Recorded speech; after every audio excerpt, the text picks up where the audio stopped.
Well, hey, everybody. Getting ready to record Mike in the Midwest for this week. What is today's date? Today's the 29th. All right. Let's try this. Let's see here.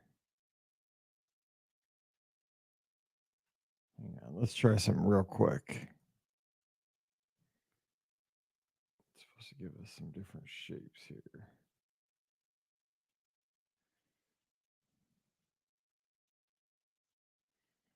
Where are those?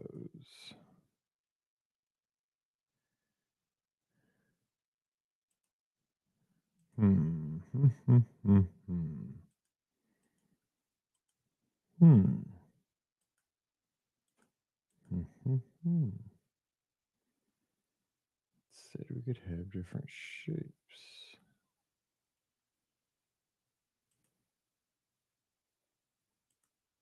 Ooh. How about that?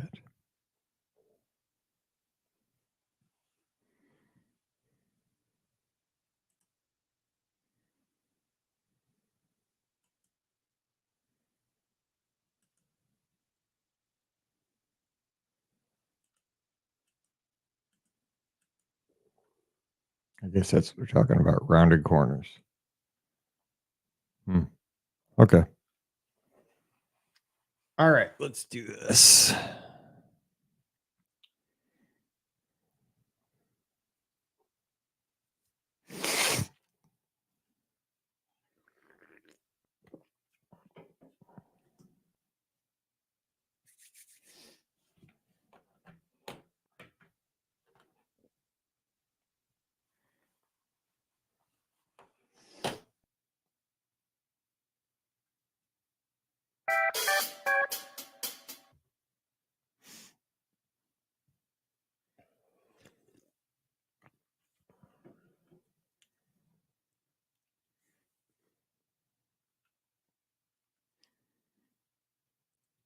$218. Here we go.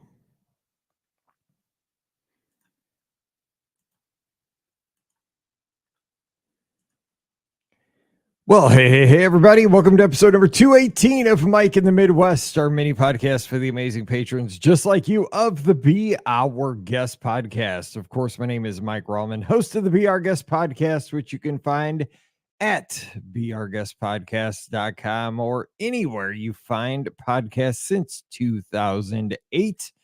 And of course, you can find me on the social media at Be Our Guest Mike, Instagram, Twitter, and Threads. And of course, you can find me in the Be Our Guest Podcast Clubhouse at beourguestpodcast.com/clubhouse. But you guys know all that stuff because you are the all-stars. You guys are the folks who you're basically like my co-owners of the show. You guys make everything possible, and I cannot thank you enough for that. Right off the top of the show, I just want to say thank you for allowing me to do what I do because I love doing the podcast. It is my fun time every week.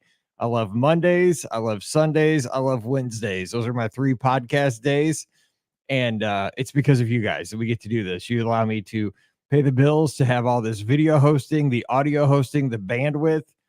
It costs a lot, but you guys help me take care of those bills together. We get to do this. We get to have a lot of fun with it over the years. So I hope you guys always enjoy the shows. They consistently come out because of you guys. And we have a good time with it. So thank you so much for your support. And that does mean a lot to me. So here we are. It's another episode of Mike in the Midwest. We are in the later stages of September. We're recording this show on September 29th, 2024. Trucking right along towards October into the Halloween season almost. Holy smokes. Weather changing here in the Midwest, St. Charles County, Missouri, right west of St. Louis, Missouri. If you are new to where I am, dead in the center of the United States of America. The weather right now, as we're transitioning into the fall, as we moved into the fall here today. Outside, we just had some rain from we got on the edge of that Helene hurricane. We were on the very outer edge of those bands over the last few days. So it was a little bit windy. We got 4 or 5 inches of rain in St. Louis because we were on the outer bands of that. But I know that We had so many friends down in the Southeast that got it way worse, and I'm telling you, we've been praying hard for you guys down in the Carolinas, Eastern Tennessee, Georgia, Florida, everybody down there. I'm telling you, I'm a weather nerd. I follow tons of weather accounts on Twitter, Instagram. Always have been a weather nerd, and the devastation in Appalachia has just been terrible. And I know this is going to be years to recover from that. We're just praying and hoping folks from the Red Cross come in and help y'all. It's just, it's one of those things like the news cycle will move on to the next thing after this weekend, but we'll continue to pray for you and donate money where we can to the Red Cross, and hopefully they can keep distributing what needs to be distributed, because I just don't know how else to help. But we're thinking of you because we saw I-40 between Tennessee and North Carolina, just totally washed away, and these small towns. There's a small Rocky something in North Carolina. This little downtown is totally gone. So we're thinking of you guys out there. And mostly we just hope everybody's safe, but we just hope, if there's any property damage, that gets replaced and repaired quickly too. It's horrible to see. And I think that's one of the interesting things about social media and about things like podcasting over the past 20 years, last couple of decades. We've talked about this here on Mike in the Midwest because we get to explore topics outside of Disney, but Disney related. Is that as we have started this podcast and had this podcast again in March, we'll be doing this show for 17 years. So we've made all these connections here for, almost, it'll be 2 decades, not too long from now. Is that, my world, I've always lived in St. Louis. I was born in a hospital that was literally, it's 10 miles down the road. And I've lived within 17 miles of where I live now. So I've always lived in St. Louis. I've lived in this area my whole life. My dad lived in this town. My mom lived in this town. My grandparents lived in this town. So everything I've known has been St. Louis. I've never lived outside of St. Louis. My parents didn't live outside of St. Louis. My grandparents, neither side of my grandparents lived out of St. Louis. So my whole world, it's probably different for you guys. I'm sure you guys have a more global experience than I do. But my 3 generations, my grandparents, my parents, and myself, were all St. Louis. And so my worldview is not huge other than what I see on TV. I read a lot, I read a lot of like stuff on Twitter, Instagram, stuff like that, books, obviously. But what I have learned is doing something like a podcast, which again, I started listening to podcasts in the early 2000s, starting our own show in 2008, is that the connections you can make through doing a podcast is that when there's a global event like Hurricane Helene over the past week, is that if it weren't for the podcast, that event wouldn't have much impact on me here in St. Louis, right? I mean, like I said, we got the outer, that thing was so huge and so strong and it moved so quickly that yes, we got the outer like edges of it kind of skirted St. Louis where we were with like some not high winds, but we got like 40-mile-an-hour winds and we got a lot of rain, which was bad timing because it was homecoming at our football games and all of the dances for the girls and stuff. But otherwise, who cares, right? We're in Missouri. It wasn't going to blow down any trees. It was just a nuisance. It wasn't dangerous for us. So it wouldn't have been a big deal. However, because of technology and the connections that you can make through technology nowadays, it is a big deal.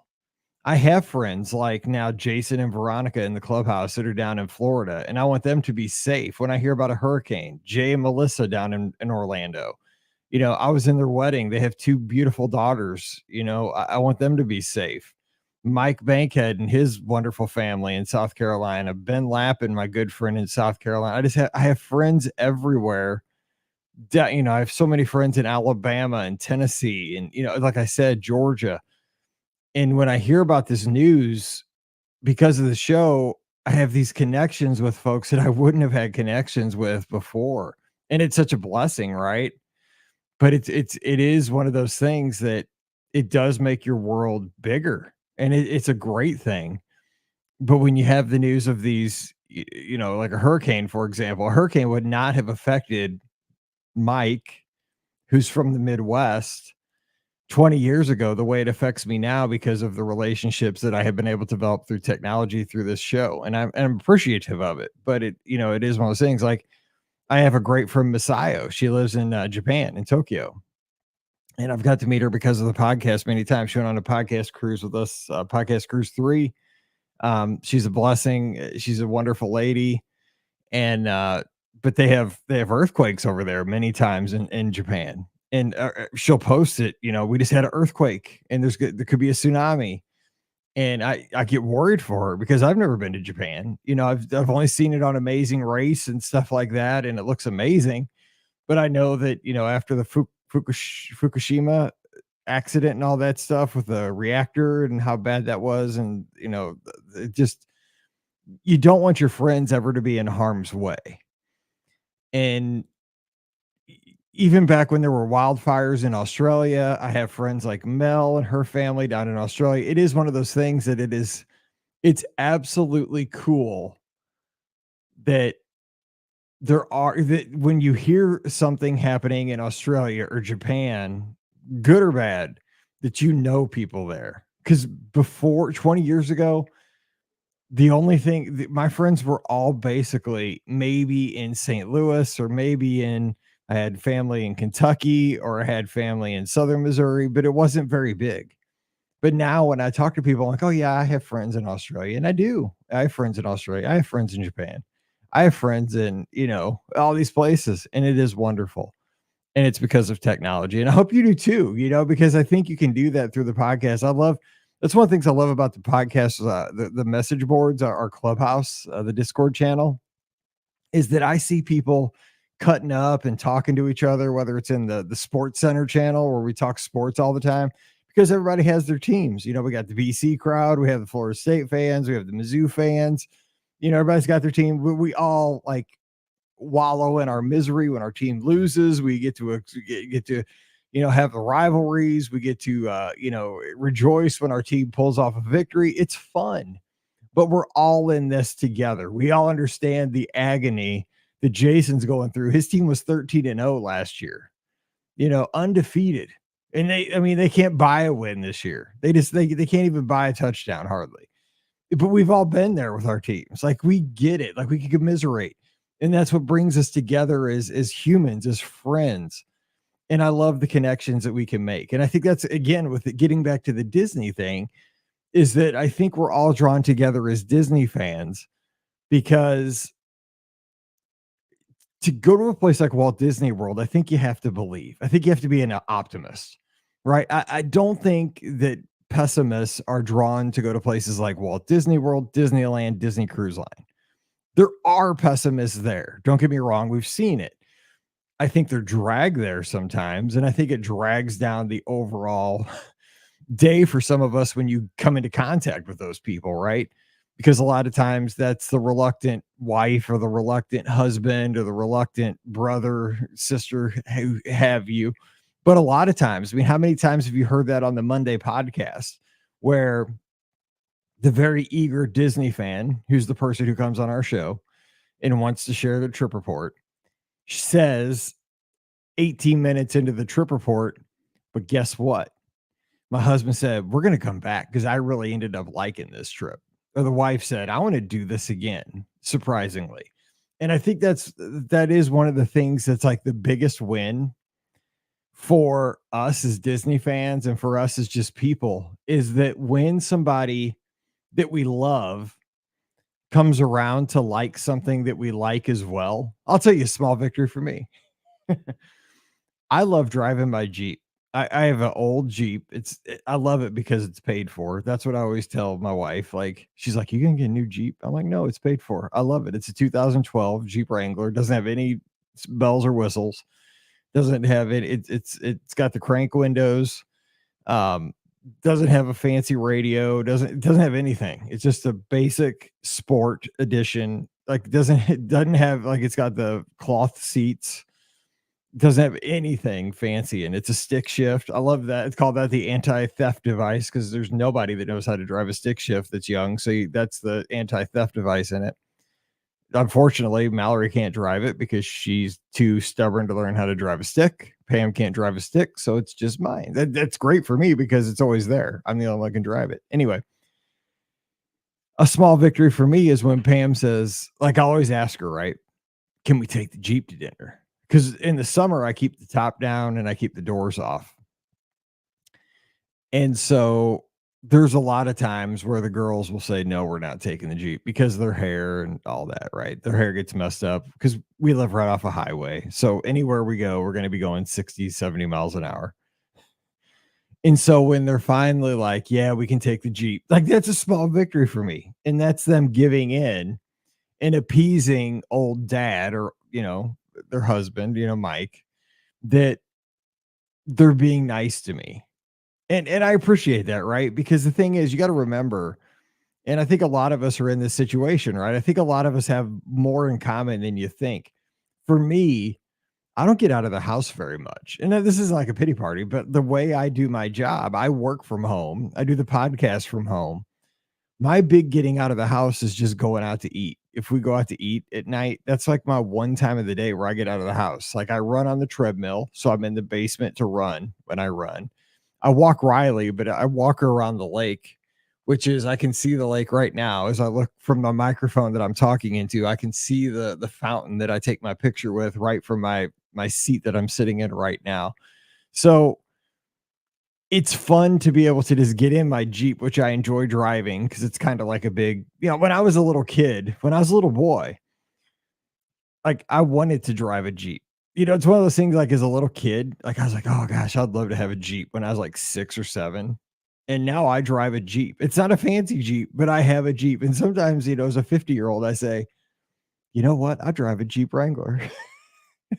like I got to step back and say, that's a check mark in life. I do have a Jeep. I've had a Jeep for over 20 years. And and I tell Pam, that's the only car I'll probably drive the rest of my life. I love Jeeps. I think they're fun. I might drive this particular Jeep as long as I'm going to drive it for as long as it keeps running because it's a great little Jeep. I love it. I don't need anything nicer. It's fine. It runs great. It's got 120,000 miles. I don't go anywhere anymore.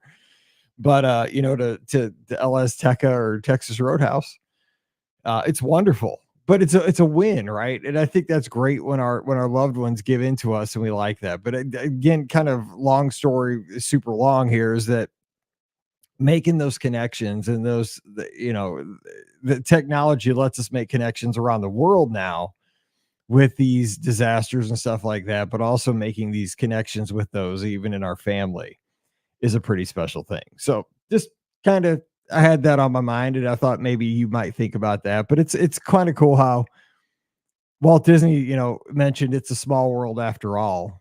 The planet's the same size. The circumference of the globe is still what it is.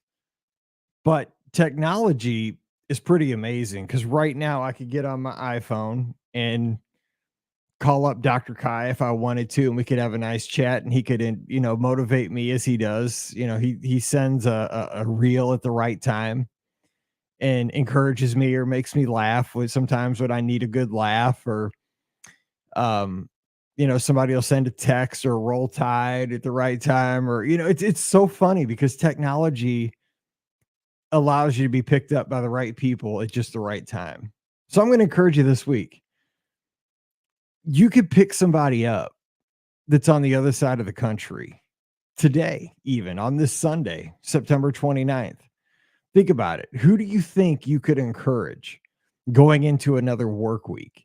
Is there somebody that's starting, it's the beginning of the school year? Is there somebody that a teacher that maybe needs a little pick me up? Because this is kind of the hard part of the school year, right? It's already the school year started, but this is where the grind really starts because we're through like the procedures and stuff. The real teaching is starting to really hit. The honeymoon's over.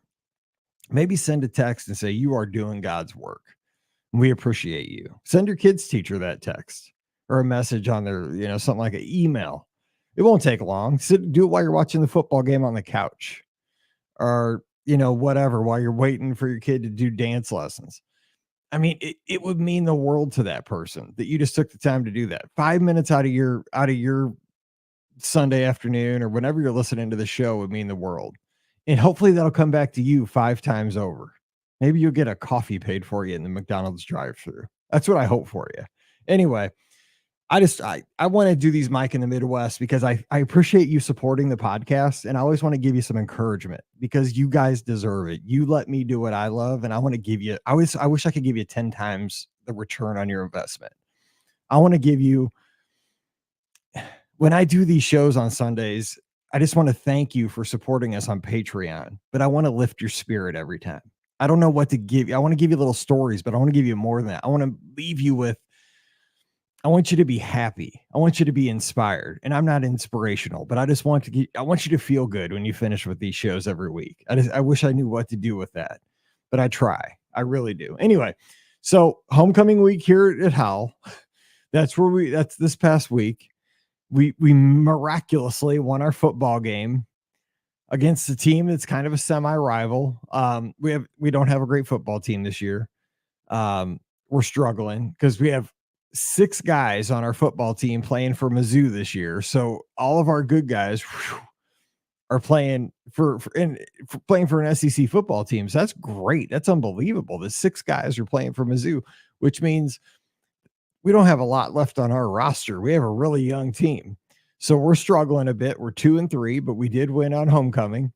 And our league is tough. We got a lot of the best teams in the state right in our league. But we pulled off one at the very end, and it was nice. So a homecoming football win is always great. But again, it was in the wind, it was in kind of the rain drizzly, but the rain stopped in the second half. We got a beautiful pink sunset at the game. It was great. And then Mallory had her dance last night, so that was wonderful. Got to see her get all dressed up and go over to the country club and take the pictures at the country club down the way, and that was kind of fun. Now, we'll feel bad. Here's the thing. We're at the country club taking the pictures with, oh my God, all the cheerleaders, the Golden Girls who are the dancers, and all the guys are there, with them. And so we're at the country club, right? And they're doing their pictures at the country club, and then they had a dinner reservation to get dinner. And then the homecoming dance was after that at the high school. So we pull in, of course, there's like a security guy, just it's like Disney, right? There's a security guy letting everybody in or out. Well, he let everybody in, and there's a wedding going on outside at the country, like on the golf course. Like there's all the table, or not tables, but there's all the white chairs with the bows on them. There's a gazebo set up. And there were so many parents and kids and everybody getting pictures at this country club we all met on the putting green, on the practice putting green in front of this lake, because there was this fountain and it was super windy in front of this fountain with these trees behind it because it kind of looked pretty. And but the whole thing was, man, this bride had to have been fired up because there was nowhere to park. People were parking in the grass. Yeah, at a golf course. People were parking in the grass. It was out of control. And like the guests for the wedding were having to park way down. They're having a golf cart them in.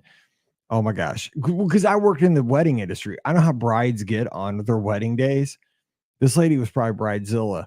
And plus, it was so cloudy and windy. And I mean, it looked like it could have just cut loose with a thunderstorm at any second. The anxiety level on this bride's brain was probably like a 12 out of 10. I just told Pam, I was like, ooh, I would not want to be around this bride right now. Cause you could just tell, like, there was just, it looked like a Cardinal game during the playoffs with the parking situation. And it's all because it felt like our whole high school was there getting their pictures done. I don't know what happened, but everybody came to the country club to get their pictures done. It was unreal because it was all the cheerleaders and all the Golden Girls. There's probably 60 people there. Anyway, that's what we did. And then Mallory went to the dance party and all this stuff, but she's home and safe. And she said she had a good time. So God, miracle of miracles, no drama. And we only got forked we only got forked Friday night. We had forks put in our yard and got the cars got all done up and all that stuff. And we had to clean the house, but that's just one night. So we survived. Do you guys get forked? Is that a thing in your community? like the juniors and the seniors do a battle. It used to be like your house got teepeed. Uh, we had some toilet paper, but it wasn't too bad because we don't have a lot of trees, but we got forked and stuff. And they put like syrup on the cars and stuff. It was a mess. Anyway, let's get to the feedback from last week's show. Last week we talked about breakfast, those little snacks with grandma. I used to love hanging out with my other grandma that was around the block, Grandma Eileen, my mom's mom.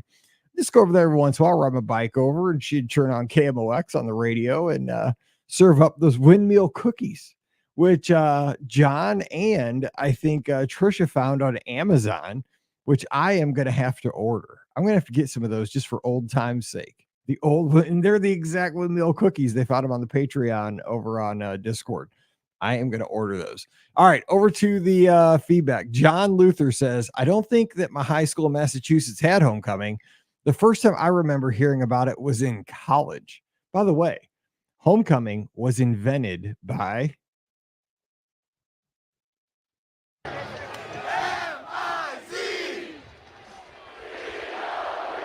That's right. Homecoming was invented by the University of Missouri. Look it up. It's true. John continues. None of my grandparents live nearby, but I did spend 2 weeks of summer with my father's parents. They had a house on a lake in Maine, and I loved going up and spending time with them.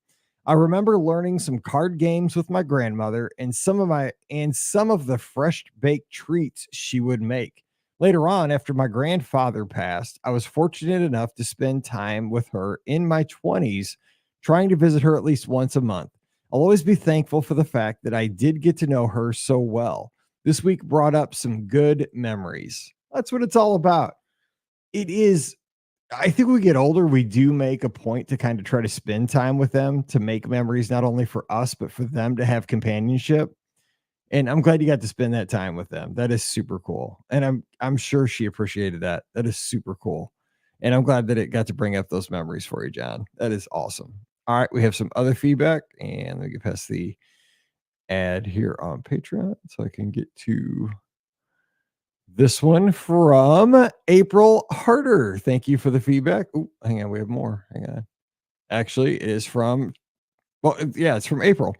So funny that you talked about the windmill cookies because I have some in my kitchen right now. My husband picked them up at the grocery store and told me his grandma always had those cookies at her house and would eat them with her coffee, which is what I did this morning. LOL. My grandma always had the little Debbie snacks, especially the zebra cakes. Oh my gosh. April, you are living in the past and the future because we always had the zebra cakes growing up in my house. Like, as I was a kid, we always had zebra cakes. And mostly we had the Swiss rolls. The Swiss rolls were always in my lunch. My mom put the Swiss rolls in my lunch for years to the point where I couldn't eat Swiss rolls because I had them so many times. I was burned out. But we always have zebra cakes in this house. Right now, I'll tell you what, now we have my wife, she got fancy.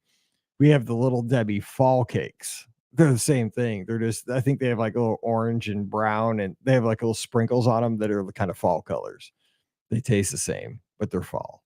So yes, and that you have the windmill cookies and you're eating them with coffee. You could have been at my grandma's house. April, you just made my week because it is so funny because that is such a specific memory to me. Like, I thought that was so random. I thought there was not another person in the world that had this because I just rode my bike I grew up on 145 St. Daniel Lane, and my grandma lived around the block at 135 St. Regis Lane, right around the block. And I'd ride my bike over there, right? And she'd have her little coffee in a plastic yellow mug that was coffee stained with her creamer in it and all that. I remember the smell. I can remember it like it was yesterday. She'd bust out those windmill cookies in that little plastic clear tray, and I'd have a couple of them while she had her coffee. And man, sitting at that table with KMOX on the radio, you had that. That's so wild. It truly is. When you think you are unique to the world, you are not. I love that we get to share these stories. Thank you, April, for making my day. Trisha up in Wisconsin says homecoming was and is a big deal around here. I wasn't really into it much besides dressing up for the theme days and playing Powder Puff football junior and senior year. Yes, we did win both years. Hang on. Yeah, Mallory was on the Powder Puff team last year, was injured. This year, she was on the Powder Puff football team. The game got switched from Friday to Wednesday because of the weather, because of the hurricane coming in. And then she had a hair appointment, so she could not play. But she was on the team both times. Anyway, I usually went to the dance with a group of friends until I started dating. Then it ended up a larger mixed group of people. I didn't live near my grandparents, but my kiddo gets occasional relaxed mornings with grandma, and it usually results in them crafting or baking. Grandma always seems to have a bin of craft supplies or all the basic ingredients for cookies. Those are the two things every grandma should have: basic ingredients for cookies or craft supplies. That is the perfect grandma in my book. That's all. I mean, that's making the perfect memories, I think, both for grandma and for granddaughter, I think, too. And here's the other thing: with my grandma, she would occasionally buy the tin of like the butter cookies, or no, what she would have, like, there was one thing that would kind of look like you didn't know if it was like supposed to be supplies for like needlepoint or like cookies. Like you couldn't tell. Like one of them it was like a tin, but I don't know if it was supposed to be for like threads or but the cookies. It was, you couldn't tell which was going to be in there. Anyway, I kind of blew that joke, but you never do. Finally, Francesca says, last feedback of the day. Loved hearing about your memories at your grandparents' houses. Growing up, we lived close by to both sides of grandparents. My mom's mom, who was a widow, lived in an apartment, which I always thought was cool to visit since I didn't know anyone else that lived in an apartment. We would be buzzed up, and I remember the excitement of getting into the elevator and just people watching. This grandma was a smoker, and I remember her smoking her Benson and Hedges long cigarettes while I played shoe shop in her closet by lining up all of her shoes. She would sometimes tell me I could pick something out of her closet to keep, like a handbag or a scarf. But when I'd get it home, my dad would comment on how it smelled like smoke. So it wouldn't be good. So it wouldn't be a good idea for me to carry it around. LOL. My dad's parents were Italian immigrants who lived down the road from us. Every Sunday, my family would go there along with my dad and other two brothers and their families. So there'd be a lot of kids to play with. The house was small, but they had a full basement with a play area and a second kitchen. So while my grandma cooked a feast, we would be playing hide and seek or tag or somehow keeping busy until we were called to the table. That was a ritual every Sunday. As we got older, some of us would complain that we didn't want to hang out at the grandparents all day. But as an adult now, boy, do I miss those happy days. What a gift to be able to grow up around family and have cousins as friends. Very happy memories of my brothers for my brothers and I. That is exactly right. That is exactly right. You don't the story of that is you don't realize what you have until it's gone. Like you don't realize at the time those are the good old days. Those are the best days, but you don't realize it at the time. Yes. Yes, 100%. Because that's today's topic. Okay, today's topic, transitioning because we're going kind of long, is today's Sunday. I've been recording these on Sunday lately, and it's the fall. And I just had a few memories this morning as I was walking, and I walk on Sunday mornings before it gets light outside, and then the sun comes up, and I take my sunrise picture. And it's a cloudy Sunday today. And I was thinking about, when I was a kid, 7, 8, 9, 6, 7, 8, 9, that Sunday afternoons this time of year were kind of cool. We had some pretty cool times. So typically on Sundays when I was a kid, it was almost the same deal every Sunday. We get up, we go to church. After church, we'd always go to my grandma's house. Now, this is my other grandparents' house. This is my dad's parents' house because we went to the same church with them. My dad and grandpa were both deacons, and so, but my grandma would go to the early service, so she would leave early and come home, and she would make Sunday dinner for all of us. So after our church got out at noon, if we were lucky, if the preacher didn't go long. Sometimes the preacher got on a roll, or the invitation. People kept coming down for if he had a good sermon, people kept coming down for the invitation. And we just keep singing extra verses of Just As I Am. And it kept rolling. But if we were lucky, we got out at noon. And so we lived about 15 minutes down the road from church. So boom, after church, we'd head out over to my grandparents' house. My grandparents were Allman. So we'd go to their house and have Sunday dinner, which was lunch. We called dinner lunch. And so grandma would have a spread for lunch on Sundays. I mean, that was like the big meal, because it would be my grandma, grandpa, and my mom, dad, and my sister and myself. And she'd do it up. We'd have a roast some weeks. We'd have meatloaf some weeks. She'd make her homemade chicken nuggets or chicken strips, which were so good. We'd always have all the sides: macaroni and cheese, baked beans, green beans, corn. She did it up. We always had rolls. I mean, it was a great Sunday dinner looking back. But I mean, the thing was, again, this is exactly what Francesca said. I took this for granted. I thought every family did this on Sundays. Like, I had no idea as a kid this was special. Shoot, what I'm gonna have for lunch here in a minute, I'm getting a Jimmy John's wrap. That's what I have on Sundays for lunch, or I'll just make a grilled cheese. Like that's Sunday dinner now. But I mean, homemade mac and cheese. That was baked beans she would make. Homemade like, I don't know if they're homemade, but they're baked beans out of this pan. They were good. But I mean, we had this every Sunday, sometimes turkey. But it was the best meal. Okay, so that was what we do. We go to church, we get up, and my dad before church would go down to Ray's Donuts and get us a donut. Like, he'd get like 6 donuts, and we'd all have a donut. So we'd have a donut, go to church, then we go to have Sunday. I mean, look, this is like the life, right? And Sunday, we went to Sunday school as kids, so we just do like fun activities, and then go to big church, and then go to grandma's. And so after we ate our dinner, and my grandpa was super handy. He was like unbelievable. He built a huge gazebo. They had a deck out behind their house. They had a small house, but he built this deck on their back of their house. But then on the deck itself, he actually built this gazebo that attached to the deck. And so when it was nice out, we'd have Sunday dinner on the gazebo, which he had a ceiling fan and everything installed in there. So it was awesome. Like in the nice times of the year, not this time of the year, it'd be too cool. But a lot of times we just eat out on the deck. It's gorgeous. And, but this time of the year, we just eat inside the kitchen. And when I was a kid, this time of the year, we had the football Cardinals, right? So we had the St. Louis baseball Cardinals, but we also had the St. Louis football Cardinals. We had an NFL team.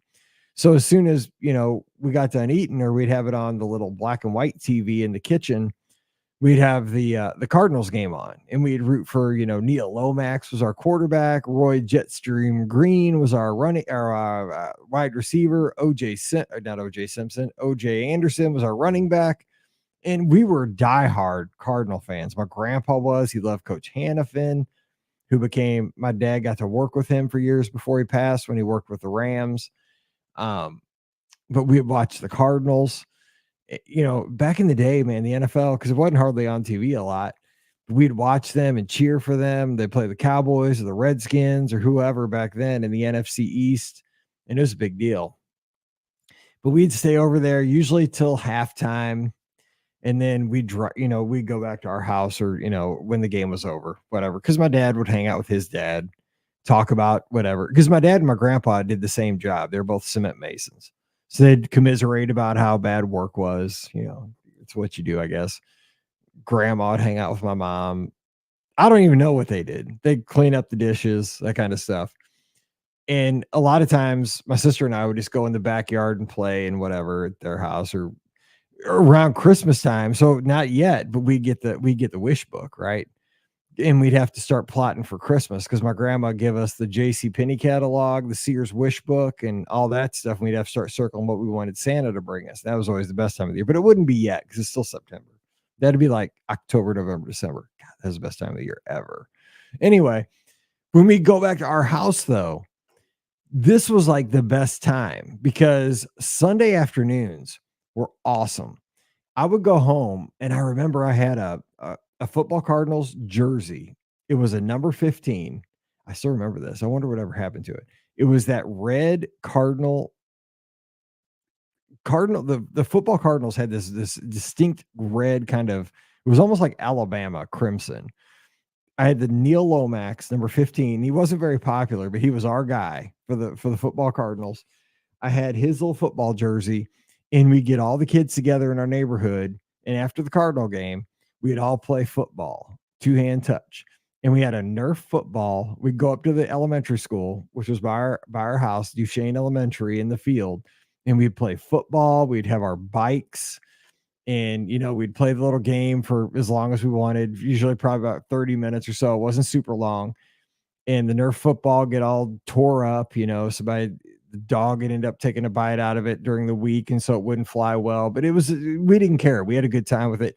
Then it'd be like, okay, we're done with football. Everybody had their football jerseys. Somebody have a Dallas jersey on. Somebody have a Giants jersey, or the Minnesota Vikings. The kid across the street like the Vikings.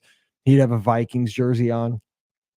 But then after that, it'd be a bunch of kids. We'd ride our bikes around the elementary school because there was something magical or mystical about an elementary school on the weekends when nobody was there. Like, it was just cool to be at the school, but nobody, on a weekend. That was always fun and kind of exciting to play on the playgrounds up there. But there was just Sunday afternoons were cool because you knew like you didn't have a lot of time, but in the fall, you knew you had to go back to school on Monday.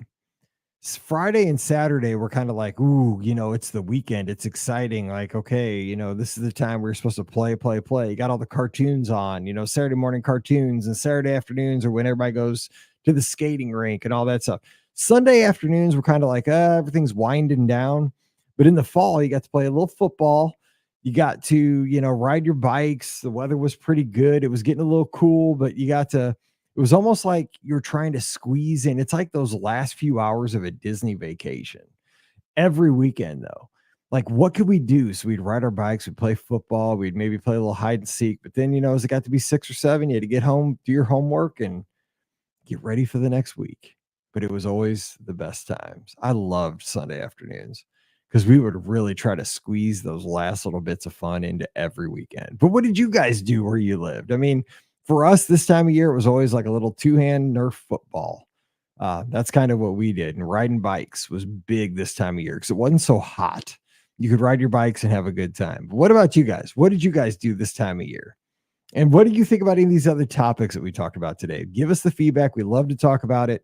And we'll get back together again next week and have some more conversations about how small this world really is, even though it's a pretty big world after all. But I hope you have a wonderful week, and I appreciate you guys, and I love the relationships we get to have because of this show, and it's all because of you guys. But wherever you are in the world, I hope you are safe and healthy and just having the best week ever, and just appreciate your friendship and your support very much. So until we get back together again next week, you guys all stay safe, stay healthy, and we'll see you real soon.